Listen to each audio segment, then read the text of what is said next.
Bonjour à tous et bienvenue sur la chaîne Flying Frolic pour ce deuxième tutoriel sur le Super Constellation développé par Redwing. Vous avez déjà pu voir dans le premier tutoriel, sinon je vous invite à voir ça, à quel point cet avion est complet et magnifique.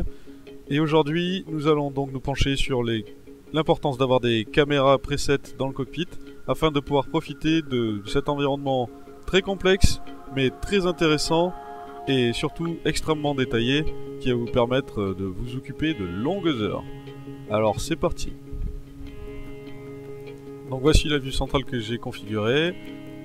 De là on passe au moteur 1 et 2, ensuite le moteur 3 et 4 à droite, le bas du pédestal, le centre du pédestal avec les manettes de contrôle des moteurs et les paramètres, le plafonnier avec les radios, les magnétos, et au-dessus les cut-off et le dump. Derrière la position de l'ingénieur avec le système électrique et le système de gestion du moteur.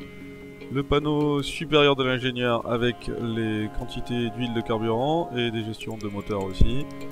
Et à l'arrière, on a la gestion des systèmes anti-incendie et juste en dessous, le système de la pressurisation qui se trouve ici. Donc maintenant, je vais vous expliquer comment programmer ces caméras. Donc pour ceci, il va falloir aller dans les menus du jeu. Donc je vous laisse appuyer sur Échappe et sélectionner Options des commandes. Donc vous sélectionnez clavier en haut à gauche, en bas gestionnaire des pré-réglages. Vous sélectionnez la deuxième icône, dupliquer. Ça vous ouvre ce menu. Là dedans vous pouvez écrire le nom que vous voulez. Donc moi je l'avais appelé Constellation. Et une fois que ça a été tapé, vous appuyez sur OK. Donc moi je fais annuler étant donné que je l'ai déjà créé. Et là ça vous a créé un clavier Constellation. Donc avant j'avais par défaut pour tous les avions et j'en ai un spécifique pour le Constellation. Là on va aller dans les caméras, caméra du cockpit.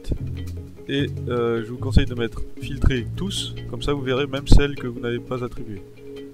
On va commencer par les translations vue cockpit gauche à vue cockpit arrière. Donc moi j'ai mis les flèches bas, haut, droite, gauche, vous mettez ce que vous voulez, ça permet de se déplacer dans le cockpit, je vous montrerai. Ensuite, sauvegarder les caméras personnalisées. Donc j'ai mis de contrôle 0 à contrôle 9 sur mon pavé numérique. Ça vous permet de sauvegarder la position d'une caméra dans le cockpit. Et ensuite vous cherchez charger caméra personnalisée 0 à charger caméra personnalisée 9. Donc là j'ai mis la touche numérique directe associée à la sauvegarde du contrôle plus la touche numérique. C'est cette touche qui vous permet de rappeler l'image. Donc là vous faites appliquer, retour, reprendre et nous allons revenir. Donc là je vais vous montrer l'utilité de la translation. Donc avant, arrière, gauche, droite. Ça vous permet de vous déplacer. Donc par exemple si je suis sur le panneau ingénieur, je suis un peu loin pour voir. Là je peux avancer, ça me permet de voir les paramètres avec plus de détails. Et grâce à la souris ou au traquière, je peux regarder en bas à gauche. Donc ensuite les presets de la caméra. Donc ça c'est ma caméra de base que j'ai configurée au centre de mon cockpit à gauche.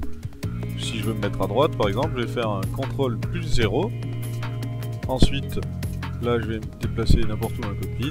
Et si j'appuie sur 0, hop, ça me renvoie à ma position que j'avais configurée. Donc moi, étant donné que je vais être à gauche, je vais remettre ma vue à gauche, CTRL plus 0. Et donc là maintenant, je suis à gauche.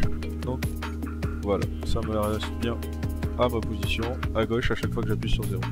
Ensuite, si j'appuie sur le 1 de mon clavier, ça va m'amener sur le moteur 1 et 2.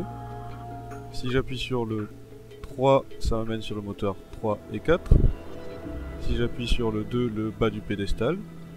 Le 5, le centre du pédestal. Le 8, le plafonnier, avec les cut-off et le dump. Le 6, le bas du panneau de l'ingénieur. Le 8, le haut du panneau de l'ingénieur. Le 9 m'amène au système de gestion des incendies et de la pressurisation. Et 0, je reviens au centre. Et un petit dernier que j'ai oublié, le 4 qui me permet d'accéder aux éléments à gauche du siège commande bord qui gère la lumière notamment et le dégivrage. Je vous remercie d'avoir suivi ce tutoriel en espérant qu'il vous ait été utile et qu'il vous ait plu. Je vous dis à très bientôt pour la suite.